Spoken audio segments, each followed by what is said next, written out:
नमस्कार दोस्तों, आप सभी का आपके YouTube channel youth star online classes में स्वागत है। दोस्तों, आज हम लोग इस वीडियो में सुपर टेट 2019 का जो पेपर हुआ था उसके सामाजिक अध्ययन के जो 10 प्रश्न पूछे गए थे उन 10 प्रश्नों को देखने वाले हैं। यानी कि ये पूरी तरह से सुपर टेट का प्रीवियस ईयर पेपर सॉल्यूशन होने वाला है, जिसमें सामाजिक अध्ययन के 10 प्रश्नों को हम लोग देखेंगे। चलिए स्टार्ट करते हैं इस वीडियो को। तो दोस्तों, जो पहला प्रश्न पूछा गया था वो था भारतीय राष्ट्रीय कांग्रेस के प्रथम मुस्लिम अध्यक्ष कौन थे। ऑप्शन ए है अबुल कलाम आज़ाद, ऑप्शन बी है रफ़ी अहमद किदवई, ऑप्शन सी है बदरुद्दीन तैयबजी और ऑप्शन डी है हकीम अजमल खान। तो इसका राइट आंसर होगा option number C, Badruddin Tyabji. ये कांग्रेस के जो तीसरा अधिवेशन हुआ था उस अधिवेशन की अध्यक्षता इन्होंने की थी और ये अधिवेशन हुआ था 1887 में। और अगर स्थान पूछे किस स्थान पे हुआ था तो मद्रास में। ठीक, कहाँ पर? मद्रास में। सही जवाब होगा वो होगा ऑप्शन सी, बदरुद्दीन तैयबजी। अगर बात करें भारतीय राष्ट्रीय कांग्रेस की स्थापना की तो इसकी स्थापना होती है 1885 में। कहाँ पर? तो मुंबई में। कहाँ पर? मुंबई में। और इसके संस्थापक थे ए ओ ह्यूम। ठीक, इसके संस्थापक कौन थे? ए.ओ. ह्यूम इसके संस्थापक थे। 1885 में इसकी स्थापना होती है मुंबई में। बात करें अगर प्रथम महिला अध्यक्ष की तो प्रथम महिला अध्यक्ष इसकी थी एनी बेसेंट और प्रथम भारतीय महिला अध्यक्ष थी सरोजनी नायडू। अगला प्रश्न देखते हैं।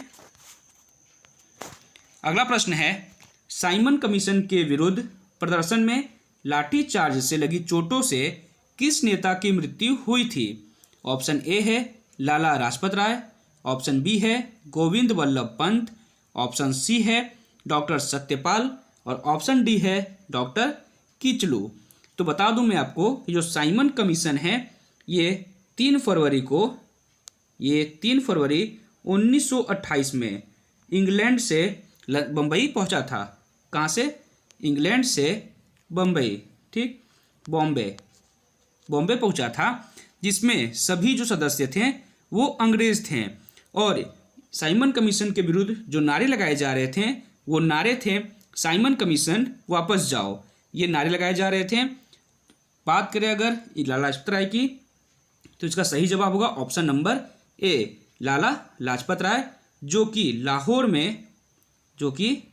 लाहौर में साइमन कमीशन का जो विरोध हो रहा था उसका नेतृत्व कर रहे थे।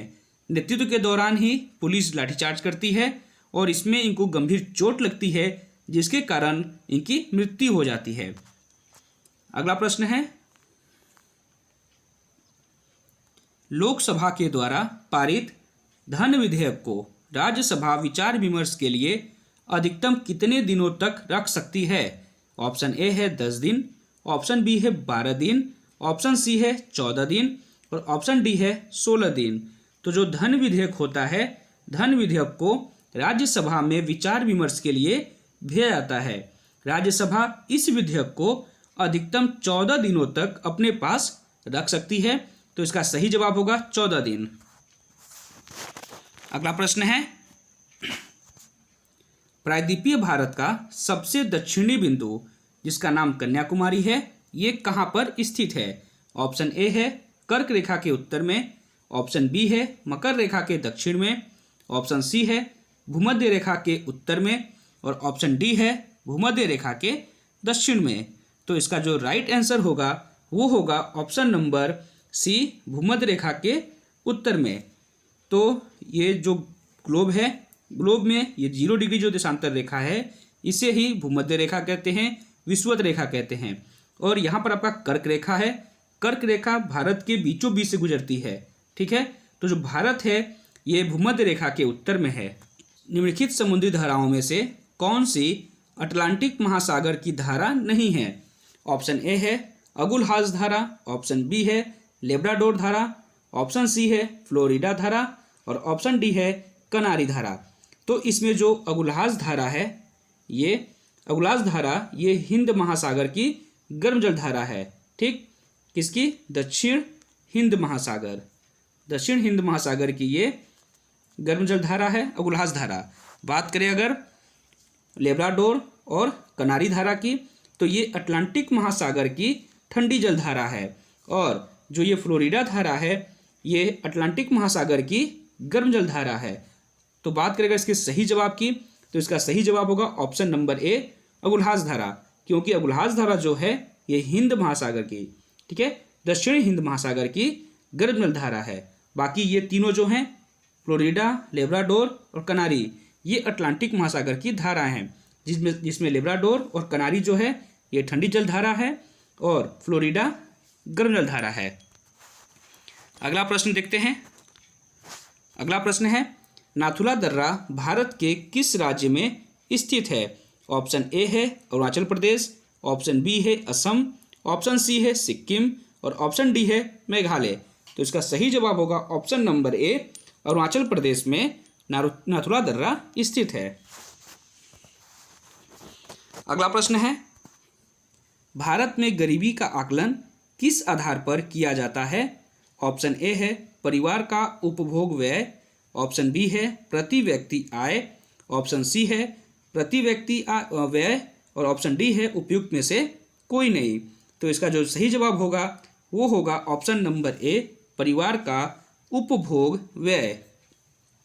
भारत में गरीबी का आकलन मासिक पारिवारिक उपभोग व्यय के आधार पर किया जाता है। अगला प्रश्न है, इनमें से भारत की संविधान सभा के पहले अध्यक्ष कौन थे? ऑप्शन ए है डॉक्टर सच्चिदानंद सिन्हा, ऑप्शन बी है doctor Rajendra Prasad, option C है डॉक्टर भीमराव अंबेडकर और ऑप्शन डी है प्रोफेसर एच.सी. मुखर्जी। तो इसका सही जवाब होगा ऑप्शन नंबर ए, डॉक्टर सच्चिदानंद सिन्हा को भारत की संविधान सभा का पहला अस्थायी अध्यक्ष बनाया गया था। तो पहले अस्थायी अध्यक्ष पूछे या पहला अध्यक्ष पूछे, आपका जवाब होगा डॉक्टर सच्चिदानंद सिन्हा। अगर यहाँ पर होता कि पहले अस्थायी अध्यक्ष कौन थे तो आपका जवाब होता डॉक्टर राजेंद्र प्रसाद। अगर ये प्रश्न होता कि प्रारूप समिति का अध्यक्ष कौन था तो डॉक्टर भीमराव अंबेडकर। अगला प्रश्न है, काकोरी षड्यंत्र केस किस वर्ष हुआ था? ऑप्शन ए है 1920, ऑप्शन बी है 1925, ऑप्शन सी है 1930 और ऑप्शन डी है 1935।